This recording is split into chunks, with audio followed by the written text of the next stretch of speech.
जय श्री कृष्ण। श्रीमद्भागवत महापुराण द्वितीय खंड, नवम स्कंद, 8वां अध्याय, सगर चरित्र।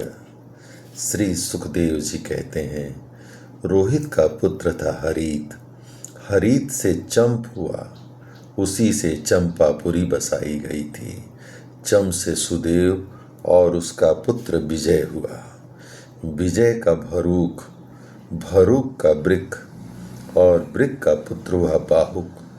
शत्रुओं ने बाहुक से राज्य छीन लिया। तब वह अपनी पत्नी के साथ वन में चला गया। वन में जाने पर बुढ़ापे के कारण उसकी मृत्यु हो गई।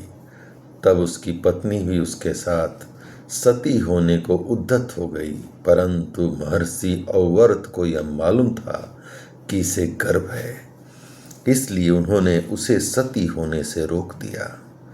जब उसकी सौतों को यह बात मालूम हुई तो उन्होंने उसे भोजन के साथ विष दे दिया, परंतु गर्भ पर उस विष का कोई प्रभाव नहीं पड़ा, बल्कि उस विष के लिए हुए ही उस बालक का जन्म हुआ, जो गर के साथ पैदा होने के कारण सगर कहलाया। सगर बड़े यशस्वी राजा हुए। सगर चक्रवर्ती सम्राट थे। उन्हीं के पुत्रों ने पृथ्वी खोदकर समुद्र बना दिया था। सगर ने अपने गुरुदेव औवर्त की आज्ञा मानकर तालजंग, यवन, शक, है और बर्बर जाति के लोगों का वध नहीं किया, बल्कि उन्हें विरूप बना दिया। उनमें से कुछ के सिर मुड़वा दिए, कुछ के मूछ दाढ़ी रखवा दी, कुछ को खुले बालों वाला बना दिया तो कुछ को आधा मुड़वा दिया। कुछ लोगों को सगर ने केवल वस्त्र ओढ़ने की ही आज्ञा दी, पहनने की नहीं, और कुछ को केवल लंगोटी पहनने को ही कहा, ओढ़ने को नहीं।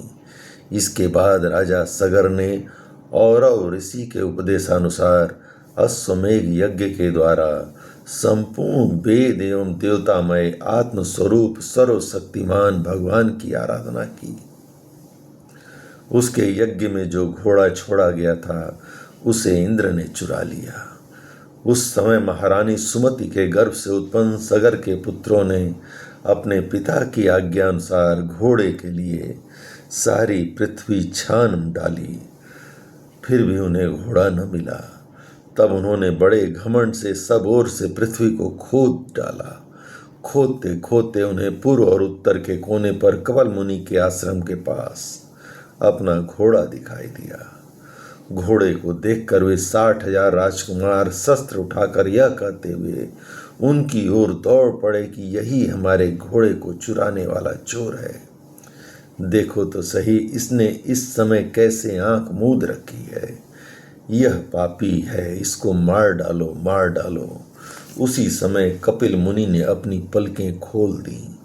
इंद्र ने राजकुमारों की बुद्धि हर ली थी, इसी से उन्होंने कपिल मुनि जैसे महापुरुष का तिरस्कार किया। इस तिरस्कार के फलस्वरूप उनके शरीर में आग जल उठी, जिससे क्षण भर में हुए सब के सब जलकर भस्म हो गए। परीक्षित, सगर के लड़के कपिल मुनि के क्रोध से जल गए ऐसा कहना उचित नहीं है। वे तो शुद्ध सत्व गुण के परम आश्रय हैं। उनका शरीर तो जगत को पवित्र करता रहता है।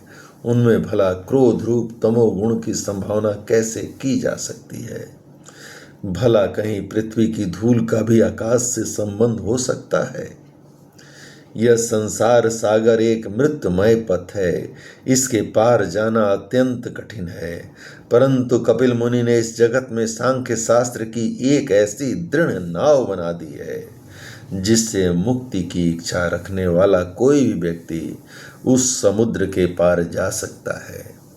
वे केवल परम ज्ञानी ही नहीं, स्वयं परमात्मा है। उनमें भला यह शत्रु है और यह मित्र, इस प्रकार की भेद बुद्धि कैसे हो सकती है? सगर की दूसरी पत्नी का नाम था केसनी। उसके गर्भ से उन्हें असमंजस नाम का पुत्र हुआ। असमंजस के पुत्र का नाम था अंशुमान। वह अपने दादा सगर की आज्ञाओं के पालन तथा उन्हीं की सेवा में लगा रहता। असमंजस पहले जन्म में योगी थे। संग के कारण वे योग से विचलित हो गए थे, परंतु अब भी उन्हें अपने पूर्व जन्म का स्मरण बना हुआ था। इसलिए वे ऐसे काम किया करते थे जिनसे भाई बंधु उन्हें प्रिय न समझें। वे कभी कभी तो अत्यंत निंदित कर्म कर बैठते और अपने को पागल सा दिखलाते, यहाँ तक कि खेलते हुए बच्चों को सरयू में डाल देते। इस प्रकार उन्होंने लोगों को उद्विग्न कर दिया था। अंत में उनकी ऐसी करतूत देखकर पिता ने पुत्र स्नेह को तिलांजलि देकर उन्हें त्याग दिया। तदंतर असमंजस ने अपने योग बल से उन सब बालकों को जीवित कर दिया और अपने पिता को दिखाकर वे वन में चले गए। अयोध्या के नागरिकों ने जब देखा कि हमारे बालक तो फिर लौट आए, तब उन्हें असीम आश्चर्य हुआ और राजा सगर को भी बड़ा पश्चाताप हुआ। इसके बाद राजा सगर की आज्ञा से अंशुमान घोड़े को ढूंढने के लिए निकले। उन्होंने अपने चाचाओं के द्वारा खोदे हुए समुद्र के किनारे किनारे चलकर उनके शरीर के भस्म के पास ही घोड़े को देखा। वहीं भगवान के अवतार कपिल मुनि बैठे हुए थे। उनको देखकर उदार हृदय अंशुमान ने उनके चरणों में प्रणाम किया और हाथ जोड़कर एकाग्र मन से उनकी स्तुति की। अंशुमान ने कहा, भगवान, आप अजन्मा ब्रह्मा जी से भी परे हैं, इसलिए वे आपको प्रत्यक्ष नहीं देख पाते। देखने की तो बात अलग रही, वे समाधि करते करते एवं युक्ति लड़ाते लड़ाते हार गए, किंतु आज तक आपको समझ भी नहीं पाए। हम लोग तो उनके मन, शरीर और बुद्धि से होने वाली सृष्टि के द्वारा बने हुए अज्ञानी जीव हैं, तब भला हम आपको कैसे समझ सकते हैं। संसार के शरीरधारी सत्वगुण, रजोगुण या तमोगुण प्रधान हैं। वे जागृत और स्वप्न अवस्थाओं में केवल गुणमय पदार्थों, विषयों को और सुसुप्ति अवस्था में केवल अज्ञान ही अज्ञान देखते हैं। इसका कारण यह है कि वे आपकी माया से मोहित हो रहे हैं। वे बहिर्मुख होने के कारण बाहर की वस्तुओं को तो देखते हैं, पर अपने ही हृदय में स्थित आपको देख नहीं पाते। आप एक रस, ज्ञान घन, सनंदन आदि मुनि, जो आत्मस्वरूप के अनुभव से माया के गुणों के द्वारा होने वाले भेदभाव को और उसके कारण अज्ञान को नष्ट कर चुके हैं, आपका निरंतर चिंतन करते रहते हैं। माया के गुणों में ही भूला हुआ मैं मूढ़ किस प्रकार आपका चिंतन करूं। माया उसके गुण और गुणों के कारण होने वाले कर्म एवं कर्मों के संस्कार से बना हुआ लिंग शरीर आप में ही है, आप में है ही नहीं। न तो आपका नाम है और न तो रूप, आप में न कार्य है और न तो कारण।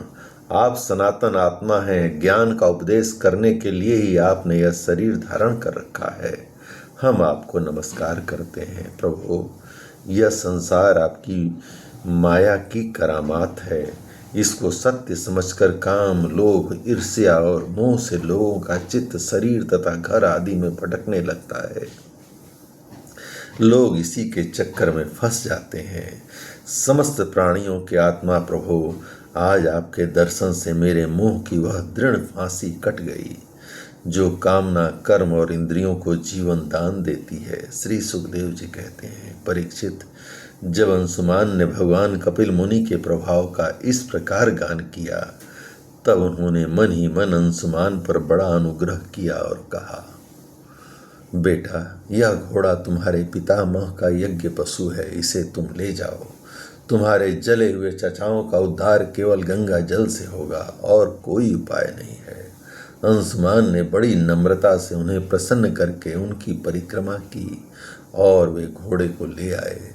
सगर ने उस यज्ञ पशु के द्वारा यज्ञ की शेष क्रिया समाप्त की। तब राजा सगर ने अंशुमान को राज्य का भार सौंप दिया और वे स्वयं विषयों से निष्प्रिय एवं बंधन मुक्त हो गए। उन्होंने महर्षि औरवों के बताए हुए मार्ग से परम पद की प्राप्ति की। जय श्री कृष्ण। इस प्रकार भगवान श्री कृष्ण की कृपा से श्रीमद् भागवत महापुराण द्वितीय खंड 9वें स्कंद का 8वां अध्याय संपूर्ण हुआ। जय श्री कृष्ण।